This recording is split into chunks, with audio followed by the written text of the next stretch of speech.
Halo, assalamualaikum warahmatullahi wabarakatuh. Selamat siang, sahabat Indria semuanya. Apa kabar? Jumpa lagi dengan saya Indri. Nah, kali ini kita akan membahas mengenai bagaimana tips wawancara lolos BPI atau Beasiswa Pendidikan Indonesia. Nah, saat ini teman-teman BPI yang batch 2 sedang menunggu jadwal beasiswa. Nah, telah hadir bersama saya Pak Rahnel, salah satu awardee yang lulus BPI batch 1. Pak Ramil bisa kasih tips nggak gimana caranya biar lolos BPI, bisa lolos wawancara BPI? Baik, terima kasih Mbak Indri. Halo teman-teman semua, apa kabar? Sehat?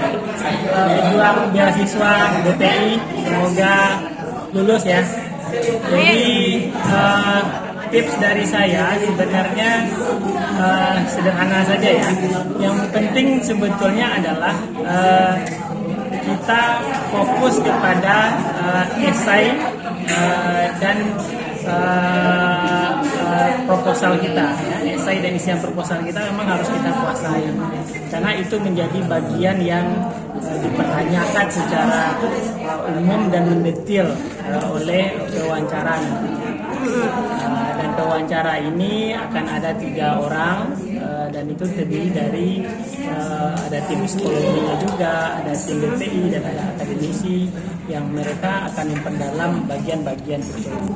Nah, yang penting sebetulnya adalah menurut saya kenapa kita memilih ya, kenapa kita memilih kampus tujuan studi kita atau program studi kita itu kenapa?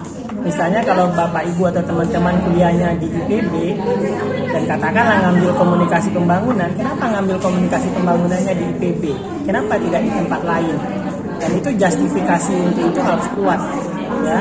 Tentu pilihan itu harus kuat. Kenapa ngambilnya di IPB misalnya, atau kenapa ngambilnya di UGM misalnya?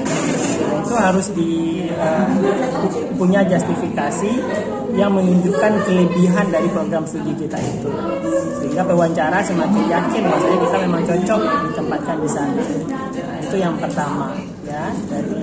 Lalu seterusnya menurut saya adalah bagaimana kita menjelaskan lebih detail juga tentang bagaimana nanti kita akan menyelesaikan studi S3 ini ya, dalam jangka waktu berapa dan bagaimana alur prosesnya. Itu teman-teman harus kuasai itu secara detail dan meyakinkan pihak BPI atau penanya. Misalnya teman-teman sudah punya proposal riset yang cukup solid dan itu sudah dikomunikasikan dengan calon promotor misalnya. Itu adalah poin yang cukup bagus. Dan bagaimana tahapan-tahapan yang akan dilalui ya, termasuk kapan akan seminar hasil, bagaimana proses akan menulis jurnal gitu. Karena kita harus publikasi ini dan ini harus detail dari awal, jadi sudah ada agendanya, sudah kita buat secara lebih terperinci.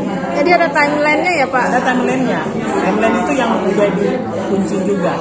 Nah, itu yang kedua. Lalu yang ketiga adalah soal tentu penguasaan terhadap rencana disertasi kita ya. Nah, disertasi kita ini adalah disertasi yang sebetulnya kita usahakan tentu dari sisi akademik berkontribusi secara akademik, tetapi juga berkontribusi dalam penyelesaian persoalan bangsa dan negara kita. Nah, yang dari sisi keilmuan kita penyelesaiannya. Nah, ini juga menjadi satu poin plus jika kita punya keunggulan di situ. Nah, saya yakin proposal teman-teman akan punya itu, tapi bagaimana kita menonjolkannya? Ini yang penting. Bagaimana kita berargumen kepada pewawancara. Nah, lalu seterusnya adalah tentu lebih kepada bagaimana motivasi kita lagi ya. Bagaimana motivasi kita untuk menyelesaikan PhD ini. Karena doktor atau S3 ini kan bukan sesuatu yang gampang ya. Kalau masuknya mudah, keluarnya belum tentu. Nah, jadi motivasi kita emang harus terlihat oleh pewawancara. Nah, sehingga mereka yakin bahwasanya kita adalah orang yang tepat untuk mendapatkan beasiswa ini. Nah, secara umum, dan itu menurut saya yang bisa saya bagi tips-tipsnya 4 atau 5 poin tadi. Nah, jika teman-teman bisa mengelaborasi ini dan mempertajam ini atau memperkuat argumen-argumen di isu-isu yang tadi itu, saya yakin nilai plus teman-teman akan terlihat oleh wawancara, dan kita bisa menjadi award BPI berikutnya. Amin, ya gitu teman-teman. Nah, saya sendiri juga udah alhamdulillah sudah wawancara BPI Batch 2, dan memang pertanyaan seperti yang disampaikan oleh Pak Rapnel tadi, bahwa memang kita harus menguasai bagaimana kita riset kita, bagaimana kita menyelesaikan PhD kita, dan apa saja nih keunggulan dari kampus yang kita tuju.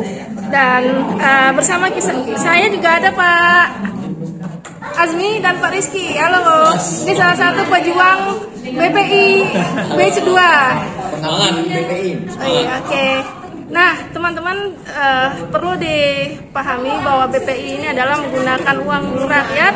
Jadi teman-teman yang nanti jadi awardee atau terpilih jadi peraih beasiswa harus memahami bahwa setiap sen uang yang kita pakai itu adalah berasal dari pajak rakyat, dari keringat rakyat, dan jangan sia-siakan kepercayaan yang sudah diberikan oleh rakyat. Oke, teman-teman semua. Setuju banget. Oke, teman-teman semua, cukup sekian. Tetap semangat. Semoga kita lulus BPI Batch 2. Amin. Amin. Sampai jumpa. Assalamualaikum warahmatullahi wabarakatuh.